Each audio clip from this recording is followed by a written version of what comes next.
Howdy, y'all. It's Reese, aka Bearman Prime, on this December 17th. Welcome back to my Read the Bible in a Year series. Thanks again for joining me. God bless you all. Card on the top right hand corner for the rest of the playlist, and please hit the like button, subscribe button, and notification bell so you stay caught up. All right, so yesterday we started looking at the book of Hebrews, which was a letter written to uh, likely the Jewish believers in Jerusalem or just the nation of Israel at large. Don't know who wrote it exactly, but doesn't really matter. So today we're going to move on to chapter 11 in Hebrews, and it's a chapter that is devoted entirely on the subject of faith. Okay? Now it's going to be a long one. We're going to read the entire chapter today, verse 1 through 40. So strap in. This will be a little while, but we're going to talk a lot about what faith is and what it means to have faith in God. So let's go to Hebrews chapter 11, starting in verse 1. Faith is what makes real the things we hope for. It is proof of what we cannot see. God was pleased with the people who lived a long time ago because they had faith like this. Faith helps us understand that God created the whole world by his command. This means that the things we see were made by something that cannot be seen. Cain and Abel both offered sacrifices to God, but Abel offered a better sacrifice to God because he had faith. God said he was pleased with what Abel offered, and so God called him a good man because he had faith. Abel died, but through his faith, he is still speaking. Enoch was carried away from this earth, so he never died. The scriptures tell us that before he was carried off, he was a man who pleased God. Later, no one knew where he was because God had taken Enoch to be with him. This all happened because he had faith. Without faith, no one can please God. Whoever comes to God must believe that he is real and that he rewards those who sincerely try to find him. Noah was warned by God about the things that he could not yet see, but he had faith and respect for God, so he built a large boat to save his family. With his faith, Noah showed that the world was wrong, and he became one of those who are made right with God through faith. God called Abraham to travel to another place that he promised to give him. Abraham did not know where that other place was, but he obeyed God and started traveling because he had faith. Abraham lived in the country that God promised to give him. He lived there like a visitor who did not belong. He did this because he had faith. He lived in tents with Isaac and Jacob, who also received the same promise from God. Abraham was waiting for the city that has real foundations. He was waiting for the city that is planned and built by God. Sarah was not able to have children, and Abraham was too old, but he had faith in God, trusting him to do what he promised. And so God made them able to have children. Abraham was so old he was almost dead. But from that one man came as many descendants as there are stars in the sky. So many people came from him that they are like grains of sand on the seashore. All these great people continued living with faith until they died. They did not get the things God promised his people, but they were happy just to see those promises coming far in the future. They accepted the fact that they were like visitors and strangers here on earth. When people accept something like that, they show they are waiting for a country that will be their own. If they were thinking about the country they had left, they could have gone back. But they were waiting for a better country, a heavenly country. So God is not ashamed to be called their God, and he has prepared a city for them. God tested Abraham's faith. God told him to offer Isaac as a sacrifice. Abraham obeyed because he had faith. He already had the promises from God, and God had already said to him, "It is through Isaac that your descendants will come." But Abraham was ready to offer his only son. He did this because he had faith. He believed that God could raise people from death. And really, when God stopped Abraham from killing Isaac, It was as if he got him back from death. Isaac blessed the future of Jacob and Esau. He did that because he had faith. And Jacob, also because he had faith, blessed each one of Joseph's sons. He did this while he was dying, leaning on his rod and worshiping God. And when Joseph was almost dead, he spoke about the people of Israel leaving Egypt. He told them what they should do with his body. He did this because he had faith.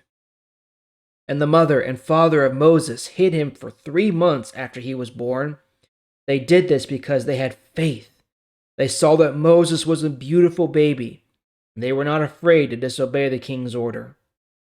Moses grew up and became a man. He refused to be called the son of Pharaoh's daughter.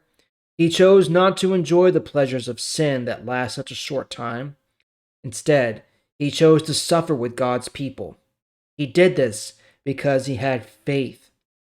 He thought it was better to suffer for the Messiah than to have all the treasures of Egypt. He was waiting for the reward that God would give him. Moses left Egypt because he had faith. He was not afraid of the king's anger. He continued strong, as if he could see the God no one can see. Moses prepared the Passover and spread the blood on the doorways of the people of Israel, so that the angel of death would not kill their firstborn sons. Moses did this because he had faith. And God's people all walked through the Red Sea as if it were dry land. They were able to do this because they had faith. But when the Egyptians tried to follow them, they were drowned. And the walls of Jericho fell because of the faith of God's people. They marched around the walls for 7 days, and then the walls fell. And Rahab the prostitute welcomed the Israelite spies like friends, and because of her faith, she was not killed with the ones who refused to obey. Do I need to give you more examples?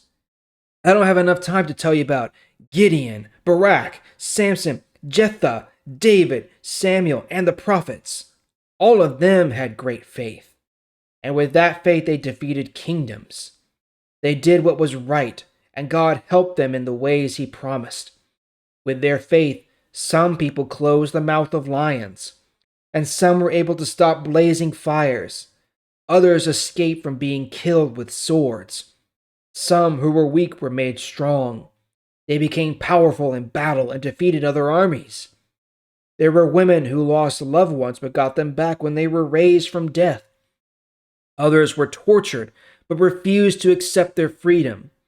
They did this so that they could be raised from death to a better life. Some were laughed at and beaten. Others were tied up and put in prison. They were killed with stones. They were cut in half.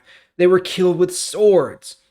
The only clothes some of them had were sheepskins or goatskins. They were poor, persecuted, and treated badly by others. The world was not good enough for these great people. They had to wander in deserts and mountains, living in caves and holes in the ground. God was pleased with all of them because of their faith. But not one of them received God's great promise. God planned something better for us. He wanted to make us perfect. Of course, He wanted those great people to be made perfect too, but not before we could all enjoy that blessing together. All right, so a long diatribe here, but hopefully you get the idea of what faith is and what it means to have faith in God. It means putting your belief and your hope in something that you cannot see, you cannot perceive, you cannot know when it's going to happen, but you hope in it anyway because you know that it's good and it's right. Okay, and the author goes through and gives a whole bunch of examples through Israel's history of the great figures in their history who had faith in God. Start with Abel of Cain and Abel. They offered sacrifices. Abel was the only one who offered a blood sacrifice, so because he had faith, God was pleased with that. Enoch, someone who was very devoted and faithful to God, never died but was literally just taken from the earth to be with God. Noah, you saw his faith. He believed God. He believed God was right and true, and he built the ark. Abraham, God called Abraham to this unknown country to leave everything he knew behind. Abraham took it on faith and he went, and the rest is history. Sarah, Isaac, and Jacob, Moses, all of these great examples, and he goes on and on uh, through Joshua, Rahab, Gideon, Samson, David, Samuel, all the prophets. They all had great and wondrous faith in a God they could not see with their eyes, they could not perceive with their senses, but they knew he was there. He is always there, and he is great and powerful, and he keeps promises. That was what they put their hope and their belief and their faith in. And that is what we should do too. That is the kind of faith that we should have. We should be just holding on to that belief that God will carry out his promises, that God wants to make each and every one of us perfect. And he did that through Jesus Christ. He wants something better for all of us. This world that we live in right now, it is not good. It is never good enough. It's broken. It's dark. It's sinful. God wants something better for us. He wants something better for you. So believe that. Have faith in that he will carry out that promise for you. All right, well, that's all for today. We'll pick it up there tomorrow. Thank you again for joining me. I sure do appreciate it. I'll see y'all tomorrow.